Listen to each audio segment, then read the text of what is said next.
முதலில் திரு நாஞ்சில் கோலப்பன், உங்களிடமிருந்து நான் ஆரம்பிக்கிறேன். ராமதாஸ் ஓபிஎஸ் எதிர்கால திட்டம் என்ன என்ற தலைப்பின் பின்னால் நிறைய விஷயங்கள் இருப்பதை நீங்களும் அறிவீர்கள். தை பிறந்தால் வழி பிறக்கும் அப்படின்னு உங்களுடைய சொல்லிக் கொண்டே இருக்கிறார். தை பிறக்கப் போகிறது, வழி எப்போது பிறக்கும்? கண்டிப்பாக வழி பிறக்கும் நம்பிக்கை உண்டு. இது ஓட்ட சட்டியை வச்சுக்கிட்டு 2 பேரும் ஓட்டியிருக்காங்க. பிளவுபட்ட சட்டிகள். ஐயா ராமதாஸ் நிறுவனர் உயிரோடு இருக்கும்போது அந்த கட்சியை உடைச்சி அன்புமணியை ஒரு பாட்டை உடைச்சி வச்சிருக்காரு. இவர் கட்சிக்கார தொண்டர்கள் எல்லாம் வெளியில் அனுப்பி விட்டுட்டு எடப்பாடி பழனிசாமி இன்னொரு உடஞ்ச கட்சியை வச்சிருக்காரு. இந்த 2 ஓட்ட சட்டியை ஒட்டிக்கிட்டு குருட்டு தாளம் போடாதன்னு ஒரு பாட்டு இருக்கு பார்த்தீங்களா? அது போல இந்த 2 ஓட்ட சட்டிகளும் விவகாரம். அன்புமணி அதிமுகவுடன் சேர்ந்து விட்டார், உறுதியாகி விட்டது. மருத்துவர் ராமதாஸ் அதான் சார் சொல்றேன், என்ன அறிவிப்பு நாட்களில் தெரிந்துவிடும். ஆனா உங்க ஓபிஎஸ் நீங்க கேட்டது நொடி வரை எப்படி போயிட்டு இருக்கு அப்படின்றதான தலைப்பு வந்து ராமதாஸ் ஓபிஎஸ் அவர்களின் எதிர்கால திட்டம் என்ன. அது பிறகு நீங்க என்ன கேக்குறீங்க? ஓபிஎஸ் சேர்க்க வாய்ப்பு இல்லை. நாங்க எங்கேயும் சேருங்கன்னு சொல்லவே இல்லையோ, ஒருங்கிணைங்கன்னு தான் சொல்றோம். சேர்ப்பதற்கும் ஒருங்கிணைப்புக்கும் வித்தியாசம் இருக்கு, புரிஞ்சுட்டீங்களா? ஒருங்கிணைப்புனா பிரிந்திருந்த தொண்டர்கள் அதான் சொல்லிட்டே இருக்கிறீங்க, கேட்க மாட்டேங்காரா? எந்த நாங்க சொன்ன கருத்துக்கள் இல்லவே இல்லை. இந்த நொடி வரை எடப்பாடி பழனிசாமி இதில் மிக உறுதியாக இருக்கிறாங்க சார். நாங்க சொந்த வீட்டுக்காரன், நாங்க ஒண்ணுக்குள்ள ஒன்னா இருந்து ஒரே ரத்தத்தின் ரத்தமா, புரட்சி தலைவரின் ரத்தத்தின் ரத்தமாக இருந்தா நாங்க சொல்றத கேட்க மாட்டேங்காரு. வடநாட்டுக்காரர் அமித்ஷா சொன்னா கேட்கிறாப்புல, ஓடோடி போறாரு. ராத்திரி ராமனாலும் ஓடி போய் நிக்கிறாரு, முகத்துல துணியை போட்டு கூட மூடிட்டு மறைஞ்சு ஓடின காலங்கள்லாம் பார்த்தோம். அதனால உங்களோட இருந்த ரத்தத்தின் ரத்தங்கள் சொல்றதை கேளுங்க, ஒருங்கிணைங்க, நம்ம வெற்றி பெறுவோம். 10 சீட்டு கொடுத்தாலும் பாஜக வாங்குறதுக்குள்ள தகுதி உள்ள கட்சி அதுக்கு மேல இல்ல. நீங்க நாளைக்கு 50 சீட்டு சார் சொல்லி முடிக்கிற சார், நீங்க அது கூட கூடால பூந்தீங்கன்னா நான் சொல்ல வட இந்திய தலைவர் இப்ப சுருக்கிட்டீங்களே, என்ன காரணம்னு கேக்குறேன். உண்மை அதுதானே சார். நான் யாரை பத்தி சொல்ல மாட்டேன் சார். அது எங்க அண்ணன் ஓபிஎஸ் போனாலும் தப்பு தான் சார். கட்சிக்காரன் நாங்க தான் சார்.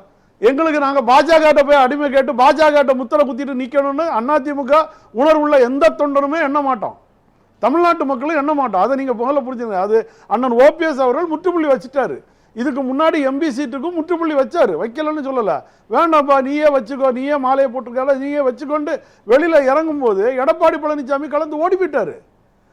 அதுக்கு பிறகு திரும்பி ஆதரவு கரம் நீட்டினாரு அண்ணன் ஓபிஎஸ் அவர்கள். அவரை தேடிதான் ஓடி வந்தாங்க. அப்ப அவரால் நிக்கிறாரு. சரி, எதுக்கோ ஒண்ணு எனக்கிட்ட ஆள் பலம் இல்லை, வழக்குகளை வச்சு நீதிமன்றத்தின் உள்ள வழக்குகளை வச்சு பேசிட்டு இருக்காங்களேங்கிறதுனால மக்கள் தீர்ப்புக்கு சொல்லட்டும்னு வந்தார். அங்க ரெட்டையில டெபாசிட் காலியாச்சு. அது திரும்ப மீண்டும் இப்ப எடப்பாடி பழனிசாமியை நம்பி வண்டி ஓட்டுறீங்க. இது எத்தனை நாளைக்கு போகுது தெரியாது. ஒருவேளை தை பிறந்தால் வழி பிறக்குன்ற மாதிரி எடப்பாடி பழனிசாமி பாஜக விட்டு கூட வெளியில சொல்லலன்னா கூட எங்களுக்கு தெரியும்ல. வேட்பாளர் நேர்காணலே தொடங்கி சார், எடப்பாடி பழனிசாமியை நம்பி யாரும் ஆத்துக்குள்ள இறங்க முடியாது சார். போயிட்டே இருக்காங்க சார். இப்போ அண்ணன் டிடிவி தினகரன் என்ன சொன்னாரு? அண்ணன் ஓபிஎஸ் அவர்களை இருட்டில் கூட கையை பிடித்து கொண்டு செல்லலாம் தைரியமாக. ஆனா எடப்பாடி பழனிசாமி கையை பிடிச்சிட்டு போக முடியாதுன்னு சொன்னாரா சொல்லலையா? நல்லா புரிஞ்சுக்கிறேன். அது போலதான் அவரை நம்பி போனா படுபாதாளத்தில் போய் விழ வேண்டி வரும். பாஜக ஏற்கனவே அனுபவம் அனுபவம் எல்லாத்திலையும் அனுபவப்பட்டிருக்கு. ஒரு அண்ணாமலையை தூக்குற பிறகுதான் நான் உங்க கூட கூட்டணி வைப்பேன்னு சொல்லும் போது பாஜகவோட வீக்னஸ் தான் சொந்த கட்சிக்காரனை தூக்கி வெளியே போடுறாங்க. அது போல ஒரு ஐயா நிறுவனர் ராமதாஸ் அவர்கள், அவருக்கு உள்ள பிரச்சனை இருக்கும்போது அங்க ஊடுருவி அவருக்கு ஒரு எம்பி சீட்டு தாரேன் வாங்கன்னு சொல்லி அன்புமணிக்கு கொடுத்து ஒரு கூட்டணி அமைக்கிறாங்க. இதெல்லாம் எங்க சார் மக்கள் ஏத்துக்கிடுவாங்க? இப்ப நான் என்ன கேக்குறேன், அன்புமணி ராமதாஸுக்கு வேண்டாங்க அந்த எம்பி சீட்ட தேர்தல் நேரத்துல இந்த கூட்டணி அந்த எம்பி சீட்ட இல்ல கேளுங்க, நான் சொல்ல வரது ரொம்ப இயல்பானது தானே. இல்ல சார், அந்த எம்பி சீட்ட நீங்க வந்துட்டீங்களான்னு கேக்குறேன். சரி, நீங்க சொல்றது பழைய ட்ராக் ரெக்கார்டு சார். நீங்க ஆரம்பித்த இடத்துல நீங்க நிக்கிறீங்க, அதெல்லாம் கடந்தாச்சு. 2026 ஜனவரி வந்துட்டோம். இன்னும் சில தினங்களில் தையும் பிறகு போகிறது. கண்டிப்பா என்ன சார் பண்ண போறீங்கன்னு கேக்குறேன். அதுதான் சார் நாங்க சொல்றோம். அந்த வியூகத்துக்கு சார் ஓபிஎஸ் இல்லாம 2026 தேர்தல் களம் கிடையாது. அது பாஜக. நாங்க தான் ஒண்ணுமே இல்லாத இவங்களையா வாங்க, நீங்க இங்க வாங்க, உங்களுக்கு சீட் வாங்கி தரோம். யாருக்கு பாஜக சொல்றீங்க? தேர்தல் களம் யாருக்கு கிடையாது சார்? உங்களுக்கு கிடையாதா? யாருக்கு கிடையாது? யாருக்குமே கிடையாது சார். சார் ஒரு பக்கம் திமுக வான்னு கூப்பிடுறாங்க, இல்லன்னு மறுக்க முடியாது, பேசுவாங்க. ஏன்னா அண்ணனே சொன்னார். கூப்பிடுறாங்க இல்லன்னு மறுக்க முடியாது. இல்லைன்னா அண்ணன் அதனாலதான் போறவங்கள நீங்க போயிட்டு வாங்கன்னு அனுப்பி விட்டார். நான் வர முடியலன்னா நீங்கள் போங்கப்பா, யாரும் போகிறீங்களா போங்க. அதுக்கு காரணம் யார்? எடப்பாடி பழனிசாமி. ஏன்னா நம்ம கட்சி சொந்த கட்சியில இருக்கிறவங்க ஓபிஎஸ் அப்படிதான், ஓபிஎஸ் அவர்கள் தான் மனோஜ் பாண்டியன் போகணும்னு ஆசைப்படுறவங்கள எப்படி சார் கையை பிடிச்சி நிக்க அவர் தான் அனுப்பி வைக்கிறாரா? ஆமா சார், நான் என்ன சொல்ல முடியும்? அப்புறம் அவரு பிடிச்சி இழுத்தா நிக்க முடியும்? நான் போறேன், எனக்கு என்னுடைய வாழ்க்கையை நாங்க பார்க்கணும், நாளைக்கு அங்க எம்எல்ஏ தருவாங்க, ஆலங்குளத்துல எனக்கு ஒரு எம்எல்ஏ சீட்டு கிடைக்கும், உங்க கூட இருந்தா நாளைக்கு இங்க எடப்பாடி பழனிசாமி சேர்க்காத போது நாளைக்கு பல சிக்கல்கள் உருவாகணும். மனோஜ் பாண்டிய கேட்கும்போது போயிட்டு வாப்பா, சந்தோஷம், போயிட்டு வா, வேற என்ன செய்ய முடியும்? அவங்க சுயநலத்துக்காக தான் அந்த அண்ணன் கூடால ஒட்டிக்கிட்டு இருக்காங்க. அண்ணன் பேரை வச்சுட்டு என்ன போறாங்க? ஓபிஎஸ் அணி அதுதான் போய் திமுகவில் சேர்ந்தது.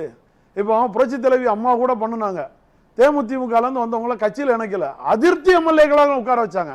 ஆனால் திமுக என்ன பண்ணுது? உடனே அவங்களுக்கு எம்எல்ஏ சீட்டை கேன்சல் பண்ணி இந்த ஒரு 7-8 மாதம் கிடையாது அவங்கள உள்ள கொண்டு வந்து சேர்த்துறீங்க. அது எவ்வளோ பெரிய தவறு? அது தவறு தானே. அப்போ அண்ணன் என்ன சொல்லாரு? சரி போறவங்க போட்டோம், திமுக பக்கம் போறீங்களா போங்க, விஜய் பக்கம் போறீங்களா போங்க. ஆனா எடப்பாடி பழனிசாமி இதெல்லாம் பார்த்து மனம் திருந்துவார். போறது மனோஜ் பாண்டியன் போனாலும் அது அதிமுக தொண்டை, இந்த பக்கம் சுப்ரத்தம் போனாலும் அது அதிமுக தொண்டை, அங்க செங்கோட்டையனம் போனாலும் அது அதிமுக தொண்டை. அதை உணர வேண்டியது எடப்பாடி பழனிசாமி. அவங்கள்ட்ட இருக்கிற ஓட்டுகள் வங்கிகள் நாளைக்கு திமுகவுக்கு தான் சார் பலம். இன்னமும் மனம் திருந்துவார், மனம் மாறுவார், அழைப்பார், சேர்த்துக் கொள்வார் அப்படின்னு இந்த நொடியும் நீங்க நம்பிக்கை அவரு மனம் திரும்ப. எனக்கு தெரிஞ்சு ஒரு 2-3 தினங்களுக்கு முன்னால் கூட செய்தியாளர் சந்திப்புல பட்டவர்த்தனமாக அவர் போட்டு உடைத்து விட்டார். வாய்ப்பே இல்லை, அதே கேட்டுட்டே இருக்கீங்கன்னு சொல்லிட்டாரு எடப்பாடி பழனிசாமி. நாங்க என்னைக்குமே கேட்கல. பத்திரிகை நிருபர்கள் அவங்க கேட்கறாங்க, ஓபிஎஸ் இணைப்பு உண்டா, ஓபிஎஸ் இணைப்பு உண்டான்னு கேட்கறாங்க. டெல்லி என்ன பண்ணுது? நாங்க இணைப்போம் இணைப்போம் இணைப்போம் ஒருங்கிணைப்போம்ங்கிற மாதிரி பேசிக்கிட்டே இருந்தாங்க. பொறுத்து பார்த்தாரு. டெல்லியை நம்பி இது வரைக்கும் நம்ம தமிழ்நாட்டில் யாரும் வாழ்ந்தது இல்லைன்னு எல்லாருக்கும் ஊரறிஞ்ச விஷயம். அதனால அது திமுக சரி, அண்ணா திமுக இந்திய தலைவர் அப்படின்னு ரொம்ப அந்நியப்படுத்தி பேசுறீங்க சார். உண்மைதானே சார்? அமித்ஷாஜி எங்களுக்கு யாரு சார்? ஆனா அண்ணா திமுக அவர் தானே சார் இன்னைக்கு தலைமை டாப் லீடரா இருக்காரு. அவர் சொன்னா 56 சீட்டு கேட்கிறாரு, நான் 50 சீட்டு 56 சீட்டு வேணாலும் தாரேன், ஆனா ஓபிஎஸ் சசிகலாவே சேர்க்க மாட்டேன். நல்லா புரிஞ்சிடும். ஆனா டிடிவியை சேர்ப்பாரா? ஏங்க பச்சை துறைக்கு சொன்னதே அவர் தாங்க. பச்சை துரோகி, 18 பேரோட வாழ்க்கை அளிச்ச பச்சை துரோகி எடப்பாடி பழனிசாமின்னு தெருக்கு தெரு மூளைக்கு மூளை பேசுனதே டிடிவி தினகரன். அப்போ எப்படி இருக்கு பாருங்க, சுயநலத்துக்காக எப்படி டிடிவியை சேப்பேன்னு சொல்றாரு. உங்க வாதத்தை நான் ஏற்றுக்கொண்டே பேசுறேன். அப்படிப்பட்ட ஒரு வாதத்திற்கு சொல்ல டிடிவி தினகரனே ஏற்றுக்கொள்வார் அல்லது ஏற்றுக்கொள்ளக்கூடிய ஒரு சூழல் கணிகிறது என்ற இடத்தில் ஓபிஎஸ்கான கதவுகளையும் சார் முடிய இருக்கு. அப்படி டிடிவி அண்ணா ஏத்துக்கிட்டா அவர் கூட இருக்க தொண்டர்கள் எல்லாருமே அவரை புறங்கணிச்சிட்டு வெளியில போயிருவாங்க. அவருக்கு இருக்கிற செல்வாக்கும் மறைவிட்டு போயிடும். அதை நீங்க முதல்ல தெரிஞ்சிருங்க. டிடிவி தினகரன் எதுக்காக கட்சி ஆரம்பிச்சாரு? துரோக கும்பலுக்கு எதிர்க்காக தான் கட்சி ஆரம்பிச்சாரு. அதுக்கு அவர் அதிமுக சீட்டு கேட்டு போயிடலாமே, ஏதோ ஒரு சீட்டை வாங்கிட்டு போய் நின்று போயிடலாமே. எதுக்கு போய் அம்மா மக்கள் முன்னேற்ற கழகம்னு ஒண்ணு ஆரம்பிச்சுட்டு அவர் போய் எடப்பாடி பழனிசாமி முதலமைச்சர் அவரே தெளிவா சொல்றாரு, ஒரு கட்சி ஆரம்பித்து விட்டார். இப்போ அவர் ஒருவேளை சேர்ந்தா அவர் ஒரு கட்சியோட கூட்டணி அப்படின்னு ஆயிரும் இல்லையா சார்? அது எடப்பாடி பழனிசாமி முதல்வருக்காக தனியாக தனித்தே நிற்கிறாரே சார். சார் நான் என்ன கேட்கிறேன், எடப்பாடி பழனிசாமியை முதல்வர் ஆக்குறதுக்காக அண்ணன் டிடிவி தினகரன் அம்மா மக்கள் முன்னேற்ற கழகத்தை வச்சு மக்கள் மத்தியில் போவாரா? போக மாட்டாரு. எப்படி சார் போய் ஓட்டு கேட்க முடியும்?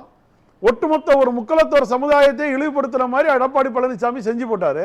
அப்புறம் எப்படி போய் பண்ணுவாரு? இவங்களுக்கு துரோகம், அவங்களுக்கு துரோகம், இவரை உட்கார வச்ச அந்த திருமதி சசிகலா அம்மா அவர்களுக்கு துரோகம், எல்லாருக்குமே துரோகம் பண்ணிக்கிட்டு நாளைக்கு முக்களத்தோர் சமுதாயத்திட்ட போய் அண்ணன் டிடிவி தினகரன் எடப்பாடி பழனிசாமிக்கு ஓட்டு கேளுங்க, இல்ல அமித்ஷாஜி சொல்லிட்டாருன்னு சொன்னா அது தவறான சூழ்நிலைக்கு தள்ளப்பட்டு விடுவார். அவருடைய சொந்த விஷயத்துக்காக அவர் போய் அமித்ஷாட்ட அடிபணிஞ்சிட்டாருன்னு சொல்லுவாங்க. அந்த ஒரு இழி சொல்லுக்கு அவர் ஆளாகப்படுவார். அதனால எடப்பாடி பழனிசாமி தலைமையை அவர் என்னைக்கே ஏத்துக்கிட மாட்டார். நான் இப்போ வேணாலும் சொல்லுவேன். அதே அண்ணன் ஓபிஎஸ் அவர்களும் அதே மாதிரி தான். நீங்க என்ன சார் பண்ண போறீங்க? நாங்க என்ன பண்ண போறோம்னு ஓபிஎஸ் என்ன பண்ண போறாரு கேக்குற. தை பிறந்தால் வழி அவர் அண்ணன் ஒரு முடிவு எடுப்பாரு. இதே பதில் தானோ? கடைசி வரைக்கும் என்ன சொன்னாங்க, தாமரையில் நிக்க போறாரா, ஓபிஎஸ்க்கு வேற வழியே கிடையாது. பாஜக கூட எத்தனையோ ஊடகங்கள் இல்லாம பேசுனாங்க, ஓபிஎஸ்க்கு சின்னமும் கிடையாது கொடியும் கிடையாது. ஆனால் கடைசியில் ஒரு பலாப்பழத்தை தூக்கிட்டு அவர் போய் ராமநாதபுரத்தில் நின்ன உடனே 6 பன்னீர்செல்வத்தை விட்டீங்களே. திமுகவும் சப்போர்ட்டா தானே இருந்தது. என்னெல்லாம் செய்ய முடியுமோ செஞ்சாங்க. நல்லா புரிஞ்சிருங்க. ஆனா அங்கேயும் அவர் 3.5 லட்சம் ஓட்டு வாங்கி தன்னை முன்னிலைப்படுத்தினாரா படுத்தலையா? அதாவது அவர் அந்த கடைசி நேரத்தில் தான் கேம் விளையாடுவார். புரட்சி தலைவி அம்மா 2010 வரைக்கும், அந்த 2006 உள்ள தேர்தல் திமுக வெற்றி பெற்று வந்த உடனே புரட்சி தலைவி அம்மா இல்லை இனிமேல் வரமாட்டாங்க, கொடநாட்டிலே தங்கிட்டாங்கன்ட்டாங்க. அம்மா கடைசி 2011 போறதான் களம் இறங்குனாங்க, வெற்றி பெற்றாங்க, வியூகம் அமைச்சாங்க, வெற்றி பெற்றாங்க. அதுபோல் அண்ணன் ஓபிஎஸ் அவர்கள் அவரோட பயணித்தவர் கரெக்டா அந்த ஒரு ஜனவரி மாதம் பிப்ரவரி மாதம் எப்படி 24ஆம் தேதி அதை ஒட்டி தான் உங்களுக்கு தேர்தல் ஆணையத்தோட அறிவிப்பு வரும். வழக்குகள் இருக்கு, ரெட்டை இலை சின்னத்துக்காக போராடிட்டு இருக்காரு. அந்த ரெட்டை இலை சின்னம் இப்ப எப்படி மாம்பழ சின்னத்தை முடக்குறாங்களோ அது போல ஒன்னு ரெட்டை இலை சின்னத்தை முடக்க வேண்டிய கட்டாயம் வரும், இல்ல ஒருங்கிணைப்பாளரை இவர்கிட்ட கொடுக்க வேண்டிய கட்டாயம் தேர்தல் ஆணையம் வரணும். இவர்கிட்ட கொடுக்க மாட்டேன் முடக்க மாட்டேன் சொன்னா வடநாட்டுக்கு நேற்று உச்சநீதிமன்றத்தில் எடப்பாடி பழனிசாமி சார் அது வந்து சூரியமூர்த்திங்கிறவர் ஒருத்தர் போட்ட வழக்கு சார். 2000 அந்த வழக்கோட தன்மை தெரியாம எல்லாரும் எடப்பாடி பழனிசாமிக்கு ஏதோ வந்துட்டு அந்த சூரியமூர்த்தி யாரை சேர்க்கிறாரு, ஒருங்கிணைப்பாளர் இணை ஒருங்கிணைப்பாளருமே செல்லாதுன்னு சொல்லியிருக்காரு அந்த வழக்குல. அந்த அவரோட மூல வழக்கை நீங்க எடுத்து பார்த்தீங்கன்னா 2016 அம்மா இருக்கிற காலத்தில் உள்ளதை சொல்றாரு ஒழியா, ரெண்டாவது ஒருங்கிணைப்பாளர் இணை ஒருங்கிணைப்பாளரா தேர்தல் நடத்துனது செல்லாதுங்கிறாங்க. நாங்க ஒற்றை ஓட்டுல 2 பேர் தேர்ந்தெடுக்கப்பட்ட வழக்குக்கு நாங்க போய் நிக்கிறோம். அதை தேர்தல் ஆணையம் பண்ணிருக்கு. சூரியமூர்த்தி வழக்கு கிடைச்ச உடனே ஃபுல் பிளாஸ் நியூஸ், எடப்பாடி பழனிசாமிக்கு பொதுச் செயலாளருங்கிற அங்கீகாரம் கிடைச்சது. இல்ல சார், இன்னும் கீழாமை நீதிமன்றத்தில் வழக்கு இருக்கு, தேர்தல் ஆணையத்தில் வழக்கு இருக்கு. இதை வழக்கெல்லாம் வச்சுக்கிட்டு எடப்பாடி பழனிசாமிக்கு சீட்டை கொடுத்தாங்கன்னு வைங்களேன், சின்னத்தை கொடுத்தாங்கன்னா அது வந்து வடநாட்டுக்காரங்களுடைய பாஜகவுடைய ஆதரவு நம்ம நினைச்சிட வேண்டிய தமிழ்நாட்டு மக்களுக்கு நல்லா தெரியும். பாஜக தான் இதுல முழுக்க செய்து ஈரோடு கிழக்கில் இருந்து பாஜக எடப்பாடி பழனிசாமியின் கொத்தடிமையாக வைத்துள்ளது என்பதை வெட்ட வெளிச்சமாக்கி விடுவாங்க. ரெட்டை சின்னத்தை முடக்குனா எடப்பாடி பழனிசாமி பாஜகவோட இருக்காங்களா பாருங்க. நாங்க முடக்குங்க, நாங்க நாளை வெற்றி பெற்று காட்டுறோம். புரட்சி தலைவி அம்மா போல சேவல் சின்னத்தில் நின்ன போல நாங்க ஒரு சின்னத்தை எடுத்துட்டு நாங்க தமிழ்நாட்டு மக்கள்ல யார் வாரன்னு பார்ப்போம். அதை செய்ய சொல்லுங்க பாஜகவால. சின்னத்தை முடக்கிக்கிட்டு ஓபிஎஸ் அவரை நிக்கட்டும், எடப்பாடி பழனிசாமி தா செல்வாக்க காட்டட்டும். பாஜக முடிஞ்சா செய்ய சொல்லுங்க. அதுக்கு போல தேர்தல் ஆணையத்தில் யார் வெற்றி பெற்று வராங்களோ அவங்களுக்கு ரெட்டையில சின்னத்தை கொடுக்கட்டும். உங்களுக்கு அந்த போட்டிக்கு தயாரா எடப்பாடி பழனிசாமி சண்டைக்கு எடுக்கிறீங்களா சார்? சார் நாங்க ஒருக்க கொடுத்துட்டோம் சார். 2024 கட்சி இருக்கிறது, பொதுச் செயலாளர், எதிர்க்கட்சி தலைவர். நீங்க எங்களை நிரூபிப்பதற்காக இந்த சின்னத்தை முடக்குங்க, அப்புறம் 2 பேரும் போட்டு பாருங்க சார். நாங்க 2024 அளிக்கிறது சார், ஒரு தடவை நாங்க கொடுத்துட்டோம். நீங்க நல்லா புரிஞ்சுங்க. புரட்சி தலைவி அம்மா அவர்கள் 91 இருந்து நீங்க அவங்களோட வாக்கு சதவீதத்தை பாருங்க, எங்கேயுமே தன்னோட 1.5 கோடி அவங்க 2006 2011 தோத்த பிறகு கூட தன்னோட 1 கோடி அந்த வாக்கு குறையல. ஆனா இவரு வாக்கே கிட்டத்தட்ட 53 லட்சம் தான் வச்சிருக்காரு. ரெட்டையில சின்னத்தை கொடுத்தும் கொடியை கொடுத்தும் 2024 7 நாடாளுமன்றம் டெபாசிட் காலி, 4வது இடத்துக்கு தள்ளப்பட்டது. 234 தொகுதியில் 8 சட்டமன்றம் தான் வெற்றி பெற முடிஞ்சது. நாளைக்கு 2026 புரட்சி தலைவி அம்மா 96 எடுத்த 4 சீட்டு தான் எடுக்க முடிஞ்சது. அதை கூட படுபாதாளத்துக்கு போயிட்டு வைங்களா, சின்னமும் தன்னாலே முடக்கப்பட்டுருச்சு. வாக்கு சரிவு, வாக்கோட நிலை அப்படின்லாம் ஒவ்வொரு தேர்தலுக்கும் மாறுதலுக்கு உட்பட்டது தான். அது நம்ம தமிழக அரசியல் களத்துல பெரும் தலைவர்கள் கட்டுத்தொகை இழந்த வரலாறுலாம் இங்க உண்டுதான், நம்ம பார்த்திருக்கோம். தொடர்ந்து பேசலாம் கூட. அதே மாதிரி அதிமுக கிடையாது. இந்த ஃப்ளக்சுவேஷன் அந்த ஸ்ட்ராட்டஜி நம்மள டிக்ளேர் பண்ண முடியுமா தெரியல. பொறுத்த வரைக்கும் எடுத்த எடுப்புல இருந்து அது ராக்கெட் வேகத்துல தான் இருந்திருக்கு. எங்கேயுமே கீழ இறங்கல. அப்படியே கீழ இறங்குனா கூட திரும்பி மீண்டும் மேல எழும்பி தான் வந்திருக்கும். பேசலாம். ஆனா இது ஒரேடியா 10-11 தோல்வி மேல தோல்வி தான கட்டிருக்காரு ஒளிய, எங்கேயுமே வெற்றி பெறல. பேசலாம். நாஞ்சில் கோலப்பன், உங்களுடைய பார்வை மக்கள் தீர்ப்பு. திமுக கூட்டணியில் 52% போட்டுட்டு இருக்காங்கன்னா மக்கள் அதை எதிர்பார்க்கறாங்க.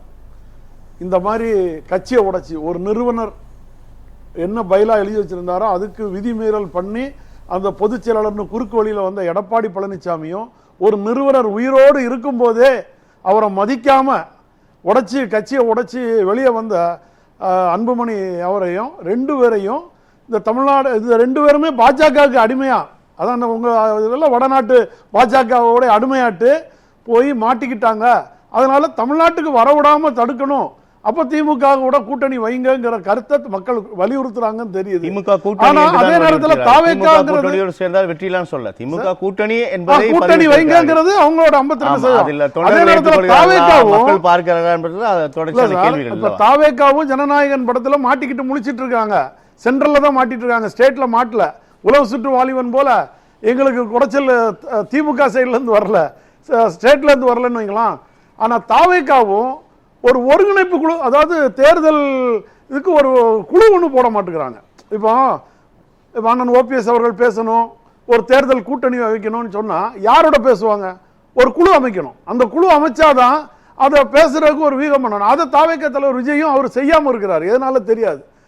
அதை அண்ணன் செங்கோட்டை அண்ணனும் இங்கேருந்து போனவங்கெல்லாம் போய் பெரிய லீடர்ஸ் இருந்துக்கலாம் ஒழிய தாவேக தலைவர்கிட்ட எடுத்து சொல்லணும். ஒரு குழு போட்டாதானுங்க இது சரிசமப்பா வரும். அப்போ இந்த காலகட்டத்தில் திமுக கை தூங்கி இருக்குது. திமுக அவங்க ஒரு குழு போட்டாங்க, அவங்க பேச்சுவார்த்தை நடத்துறாங்க, எல்லாம் செஞ்சிட்டு இருக்கிறாங்க. அதனால மக்களுடைய கணிப்பு திமுக பக்கம் போலாமே அதுங்கிறது அவங்க கொடுக்கிறது. ஆனா தொண்டர்களுடைய பெரும்பான்மையும் எப்படி இருக்கோ அண்ணன் ஓபிஎஸ் அவர்கள் கழக ஒருங்கிணைப்பாளர் அவர் முடிவெடுப்பார். நான் பதில் சொல்ல முடியாது.